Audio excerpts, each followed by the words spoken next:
Bom dia, vamos fazer a correção das atividades da apostila da página 347 e 348.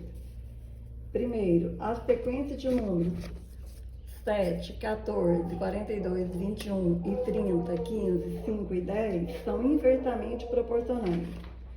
Qual o valor da constante de proporcionalidade nesse caso? Então, quando as sequências são inversamente proporcionais, para mim descobrir a constante de proporcionalidade, eu vou multiplicar e não dividir. Eu vou pegar o primeiro número da primeira sequência, que é o 7, e multiplicar pelo primeiro número da segunda sequência, que é o 30. 7 vezes 30, 210. Depois, 14 vezes 15, também dá 210. 42 vezes 5, 210. E 21 vezes 10, 210. Então, o fator de proporcionalidade é 210. Número 2. As tabelas a seguir apresentam sequências inversamente proporcionais. Descubra quais valores estão faltando, preenchendo-as corretamente. Então, quando as grandezas são inversamente proporcionais, enquanto uma aumenta, a outra diminui. Então, olha aqui, ó, de 50 para virar 10, eu dividi por 5. Essa sequência está reduzindo. Então, aqui eu vou multiplicar. 4 vezes 5, 20. De 10 para virar 5, dividiu por 2. Então, aqui eu vou multiplicar por 2. 20 vezes 2, 40. Agora, olha o que acontece nas duas últimas colunas. De 500 para virar 1000, multiplicou por 10. De 500 para virar 1000, multiplicou por 2. Então, essa sequência aqui, ela tem que ser dividida por 2, né? Aqui eu multipliquei por 2. Então, daqui para cá, dividido por 2. Então, 0,4 dividido por 2 vai dar 0,2. Você descobre o que aconteceu na sequência de cima. Uma multiplica, a outra divide. De 500 para virar 1000, multiplicou por 2.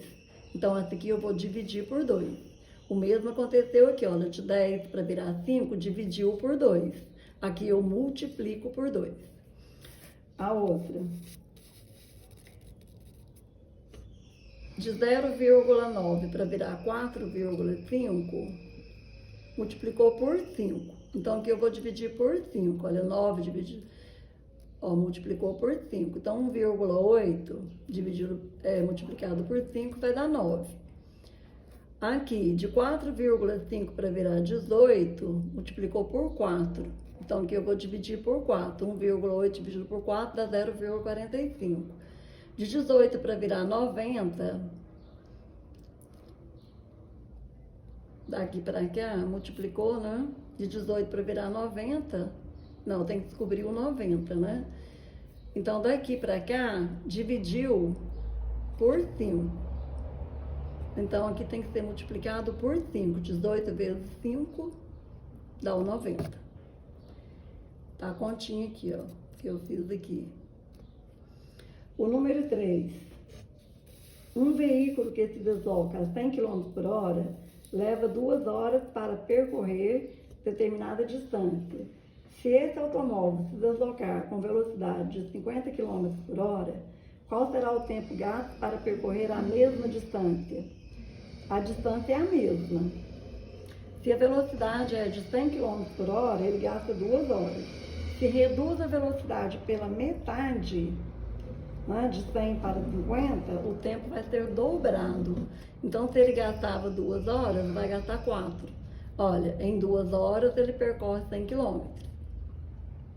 A velocidade dele é de 100 km, né? Em 1 hora, ele percorre 50 km. Então, a velocidade reduziu, né, de 100 para 50, ela reduziu pela metade. Então, o tempo vai dobrar. Ao invés de gastar 2 horas, vai gastar 4. Você pode analisar assim também, ao contrário, acho que fica mais fácil. Para percorrer 100 km por hora, ele gastou 2 horas, né? Agora, se a velocidade é de 50 km por hora, ele vai gastar o quê? Mais tempo também. Tem essas duas maneiras para você estar analisando.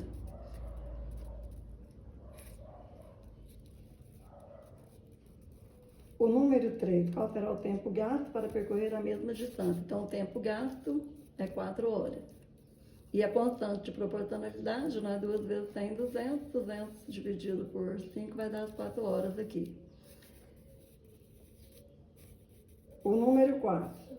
Aproveitando as festas de final de ano, a empresa Roupas Novas organiza o quadro de contratação de funcionários de acordo com a quantidade de dias necessárias para a confecção das roupas. Números de funcionários.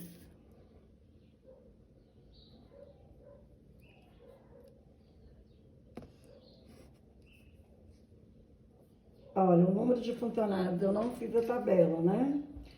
Mas com 100 funcionários, eles gastam o quê? 75 dias para confeccionar as roupas.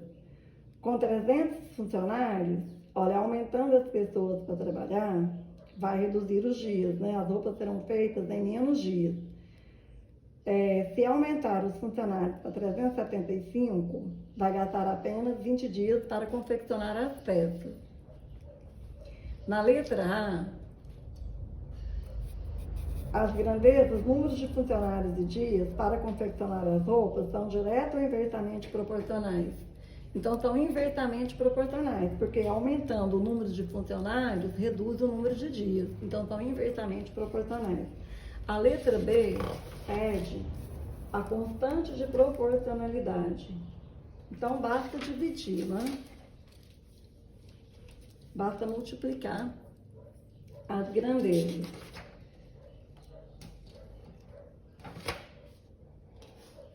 Então, 100 vezes 75 vai dar o quê? 7.500. Basta multiplicar as duas grandezas da tabela. Na primeira coluna eu tenho 100, o número de funcionários, e vai gastar 75 dias. Como as grandezas são inversamente proporcionais, a gente multiplica. 100 vezes 75, 7.500, que vai ser igual a 300 vezes 25, que vai dar também 7.500.